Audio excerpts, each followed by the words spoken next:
Shalom, selamat malam pemirsa. Lama tidak bertemu. Puji Tuhan, aku sudah mendarat di Hauge Bandung. Makasih buat doanya ya. Tadi sudah cek lab, semua oke. Jadi malam ini saya mau berbagi topik kehadiran Yesus, topik untuk PD sukacita. Bacaannya dari Injil Yohanes pasal 2 ayat 1 sampai dengan ayat 11. Baca dulu ya pemirsa. Judulnya Perkawinan di Kana. Pada hari ketiga ada perkawinan di Kana yang di Galilea dan ibu Yesus ada di situ. Yesus dan murid-muridnya diundang juga ke perkawinan itu. Ketika mereka kekurangan anggur, ibu Yesus berkata kepadanya, mereka kehabisan anggur. Kata Yesus kepadanya, mau apakah engkau daripadaku ibu? Saatku belum tiba. Tetapi ibu Yesus berkata kepada pelayan-pelayan, apa yang dikatakan kepadamu, buatlah itu. Di situ ada 6 tempayan yang disediakan untuk pembasuhan menurut adat orang Yahudi, masing-masing isinya 2-3 buyung. Yesus berkata kepada pelayan-pelayan itu, isilah tempayan-tempayan itu penuh dengan air. Dan mereka pun mengisinya sampai penuh. Lalu kata Yesus kepada mereka, sekarang cedoklah dan bawalah kepada pemimpin pesta. Lalu mereka pun membawanya. Setelah pemimpin pesta itu mengecap air yang telah menjadi anggur itu, dan ia tidak tahu dari mana datangnya, tetapi pelayan-pelayan yang mencedok air itu mengetahuinya. Ia memanggil mempelai laki-laki dan berkata kepadanya, setiap orang menghidangkan anggur yang baik dahulu dan sesudah orang puas minum barulah yang kurang baik. Akan tetapi engkau menyimpan anggur yang baik sampai sekarang. Hal itu dibuat Yesus di Kana yang di Galilea sebagai yang pertama dari tanda-tandanya, dan dengan itu ia telah menyatakan kemuliaannya dan murid-muridnya percaya kepadanya. Pemirsa, kisah di Kana ini adalah sebuah kisah yang unik menurut saya dan menggulirkan banyak pesan. Nanti kita lihat apa saja pesannya. Kisah ini juga mengurai mukjizat pertama yang Yesus lakukan setelah dia memulai pelayanannya. Yuk, kita lihat dulu yuk fakta-fakta yang ada di dalam kisah ini. Yang pertama, disebutkan ada sebuah pesta perkawinan yang dilaksanakan di Kana Galilea. Biasanya pesta perkawinan itu dilaksanakan selama 1 minggu. Nanti pemirsa bisa membaca contohnya di Kejadian 29 ayat 27, Hakim-Hakim 14 ayat 5. Lama banget ya, 1 minggu. Menghabiskan modal ini mah 1 minggu pesta. Wow. Maka kalau kemudian mereka disebut kehabisan anggur, bisa dimengerti lah ya pemirsa ya. Pesta 1 minggu. Plus maybe mereka tidak kaya-kaya banget. Jadi persediaan anggurnya juga terbatas. Itu fakta yang pertama. Fakta yang kedua, Yesus bersama murid-muridnya juga ibunya diundang ke pesta dan Yesus memenuhi undangan tersebut. Itu menarik. Lalu yang ketiga, di pesta itu disebutkan ada 6 tempayan yang disediakan untuk pembasuhan kaki. Jadi karena kondisi di sana itu kan cenderung berdebu ya pemirsa ya. Jadi biasanya setiap rumah itu menyediakan tempayan untuk membasuh kaki mereka sendiri maupun kaki para tamunya. Jadi 1 tempayan itu isinya kira-kira 7,5 sampai 9 galon lah. Ya, ada banyak info tentang hal ini. Ada yang bilang 7, ada yang bilang 8, ada yang bilang 9. Pokoknya sekitar 7,5 sampai 9 galon lah. 1 galon itu isinya kira-kira 3,78 liter. Berarti total volumenya sekitar berapa itu? Aku agak lemah ini di angka-angka. 100 sampai 150 galon lah. Melimpah ya isinya ya. Oh, lumayan pemirsa. Nah, lalu fakta yang berikutnya adalah Maria ibunya meminta Yesus untuk membantu si empunya pesta. Tepatnya si panitia pesta yang pasti sudah mulai panik ketika mengetahui kalau mereka kehabisan anggur. Nah, itu dia beberapa fakta yang kita temukan dalam kisah yang tadi. Lalu apa pesan yang kita petik? Banyak banget pemirsa. Yang pertama adalah siapapun bisa mengalami atau berada di kondisi si empunya pesta di Kana ini, berada di titik panik karena yang dipersiapkan tidak cukup. Entah pemirsa pernah nggak mengikuti pesta, ya mungkin pesta orang Batak, ya. Kalau tukang cateringnya sudah mulai mengatakan, wah persediaan habis, padahal masih ada orang yang belum makan, itu sudah mulai itu. Udah mulai terganggu itu fokus dari si empunya pesta. Penting sekali ya untuk persediaan makanan itu cukup. Karena nggak nyaman rasanya kita mengundang orang tapi makanannya tidak cukup, seperti itulah. Apalagi kalau tamu-tamu kita itu ya nggak sabaran banget. Oh, sendok sama piringnya diadu. Karena melihat nasi sudah mulai menipis, lauk menipis, sayur menipis. Habis nih nasi nih, habis nih. Kadang-kadang kita kurang berempati, ya.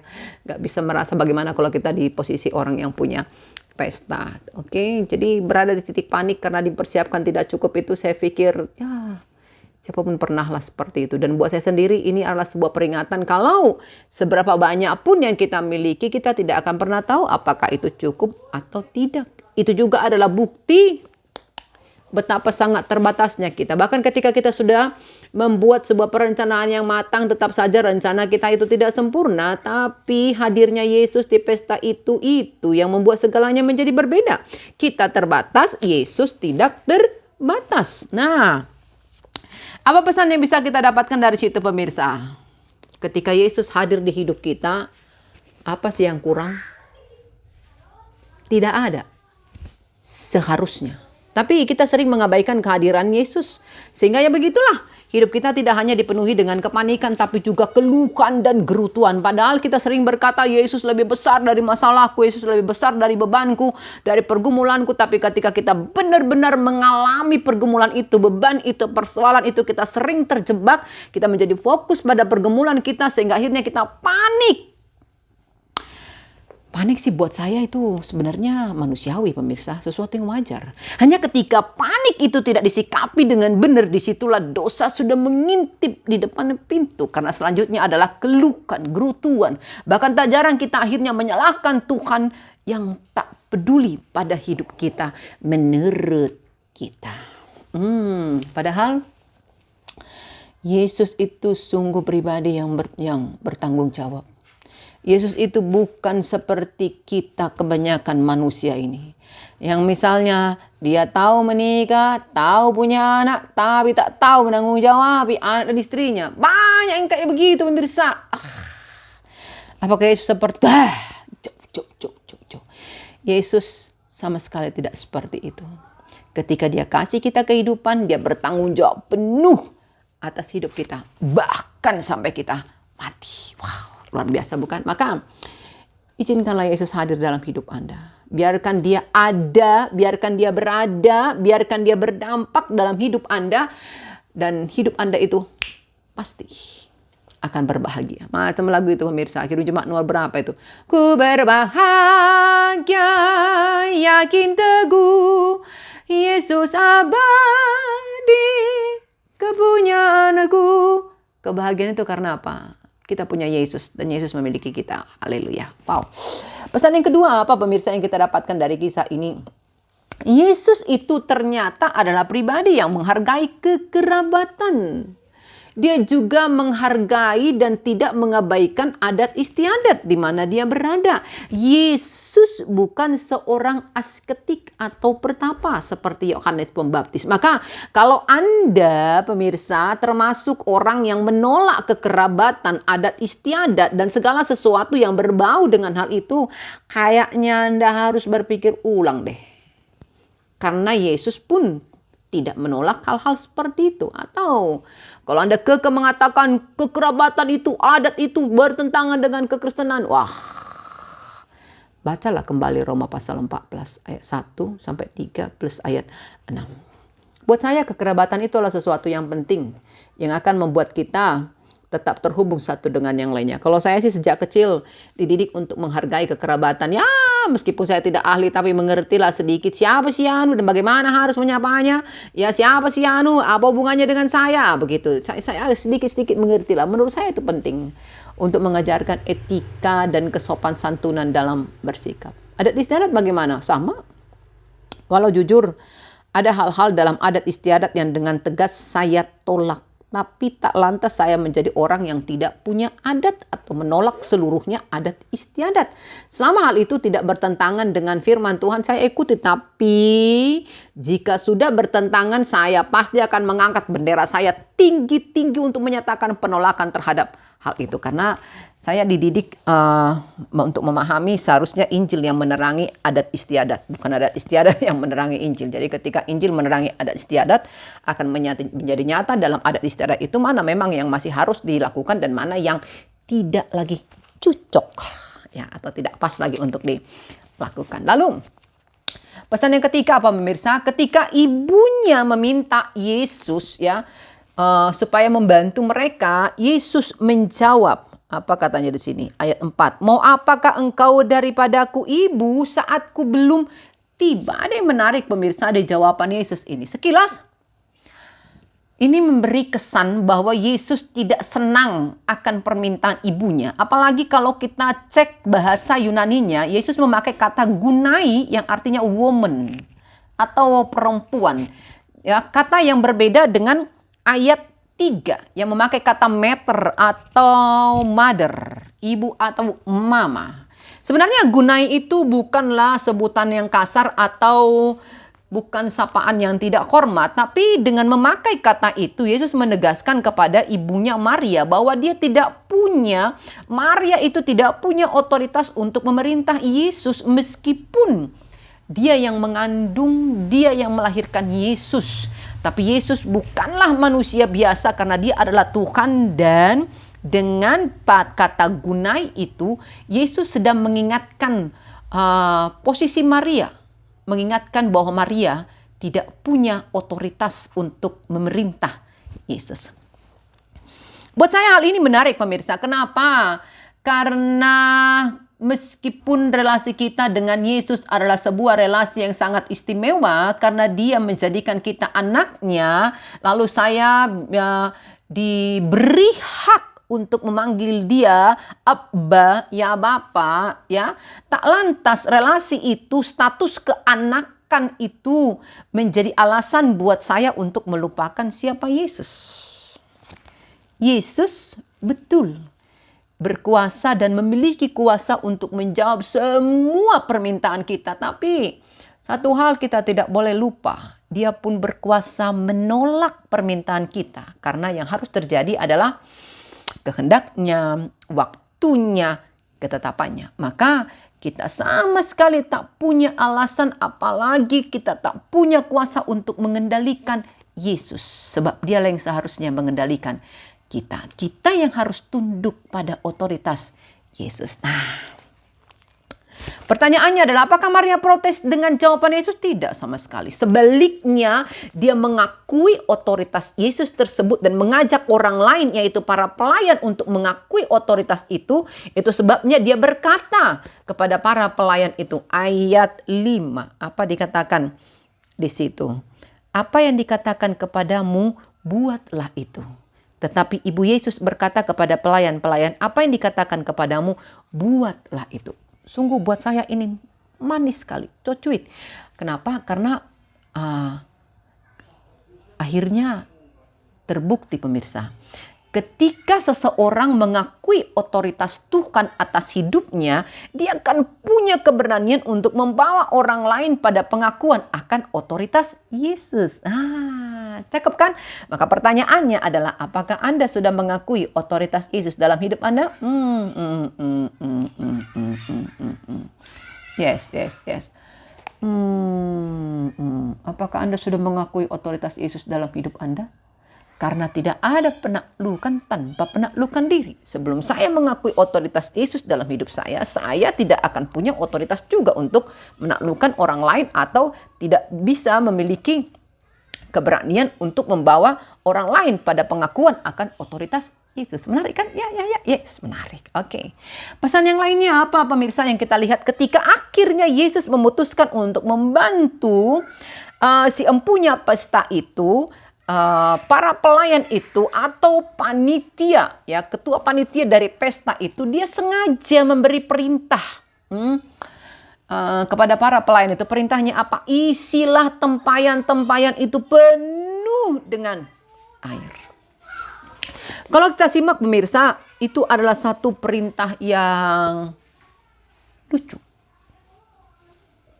Kemudian perintah yang membingungkan bagi para pelayan.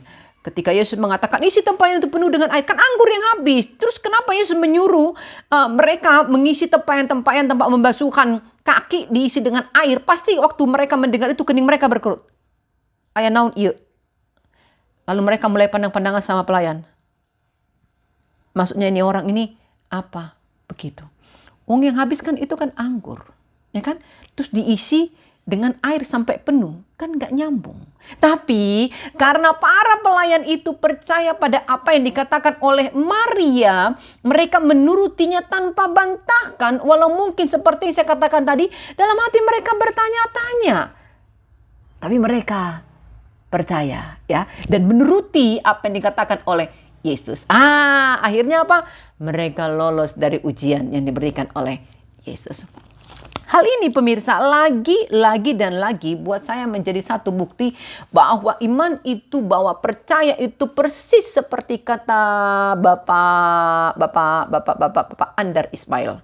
Apa katanya? Iman itu punya banyak sisi. Salah satu sisinya ya ini. Diam. Tak bertanya, apalagi membantah, walau tak mengerti, walau yang didengar tak masuk akal, tapi diam saja. Dan ketika mereka memutuskan untuk percaya, akal, logika itu menjadi terpinggirkan. Sehingga yang ada hanyalah ketaatan belaka. Bahkan ketika tempayan-tempayan itu sudah penuh dengan air, Yesus kemudian menyuruh mereka mencedok dan membawanya kepada pemimpin pesta. Ya, udah tadi nyuruh mengisi tempayan dengan air, sudah diisi penuh. Ayo sok atuh, cedok, bawa kepada pemimpin pesta. Ini sama lucunya dengan yang tadi. Ya, sama lucunya dengan yang tadi. Alamat sebenarnya ada kemungkinan ketika mereka mencedok lalu membawa kepada pemimpin pesta, ya. Mereka sebenarnya punya kemungkinan untuk dibala-bala, ya, dimaki-maki oleh apa-apaan sih ini gitu kan. Karena mereka tahu persis itu sebenarnya air, tapi balik lagi seperti tadi. Mereka percaya, mereka taat tanpa bantahan. Ya, walau mungkin sambil cedok mereka pandang-pandangan. Lalu jantung mereka mungkin deg. Tapi mereka tetap ngikut. Taati apa kata Yesus. Temui pemimpin pesta. Pak, punten Pak, tolong dicicipi. Pemirsa bisa berimajinasi sedikit. Mungkin kayak gitulah mereka. Dengan deg. Pak, punten Pak, tolong dicicipi sedikit. Lalu pemimpin pesta itu tidak tahu itu entah apa dan dari mana. Ketika mencicipi, trala! Apa yang terjadi? Pemimpin pesta itu kaget setelah mengecapnya. Kenapa kaget? Karena air biasa itu bukan saja telah berubah menjadi anggur, tapi telah berubah menjadi anggur yang terbaik. Terbaik dari yang terbaik. Sampai dia panggil pengantin laki-laki. Apa maksudnya ini? Orang biasanya kan menghidangkan anggur yang terbaik dulu. Baru yang setelah orang puas minum, baru dia akan hidangkan anggur yang kurang baik. Sampai akhirnya yang tidak baik. Kualitasnya menurun. Begitulah ya, kualitas kedua, ketiga, dan seterusnya. Ini justru kualitas yang terbaik yang kami hidangkan sekarang. Ya, belakangan gitu loh. Ada apa ini? Begitu. Kenapa dia responnya seperti itu? Kembali karena emang dia tidak tahu anggur itu berasal dari mana. Pemirsa, buat saya sekali lagi, kepercayaan para pelayan itu pada apa yang dikatakan oleh Maria, lalu diikuti kepercayaan itu dengan ketaatan mereka pada apa yang Yesus perintahkan, itulah yang menjadi kunci dari keajaiban, dari mujizat yang mereka alami di pesta itu. Sungguh, sekali lagi pemirsa, mujizat itu terjadi ketika kita bersedia bekerja sama dengan Yesus. Melakukan apa yang memang menjadi bagian kita dan Tuhan melakukan apa yang menjadi bagian. Mujizat pun akan terjadi. Oke? Lalu pesan yang kelima apa pemirsa? 1 Korintus pasal 2 ayat 9 berkata, apa yang tak pernah dilihat mata dan tak pernah didengar telinga. Pemirsa pernah mendengarkan lagu itu 1 Korintus 2 ayat 9. Apa yang tidak pernah dilihat oleh mata, tidak pernah didengar oleh telinga, dan tidak pernah timbul dalam hati manusia, semuanya disediakan Allah bagi mereka yang mengasihi Dia. Iman dan ketaatan itu ibarat dua sisi mata uang yang kagak bisa dipisahkan.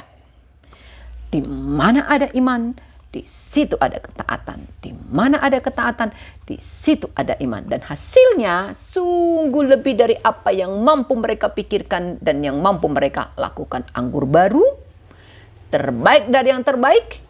Anggur yang secara kuantitas dan kualitas melimpah 100 sampai 150 galon. Wow. Sekali lagi terbukti pemirsa, betapa kehadiran Yesus itu bukan saja membuat bahagia, tapi membuat hidup melimpah. Yohanes 10 ayat 10.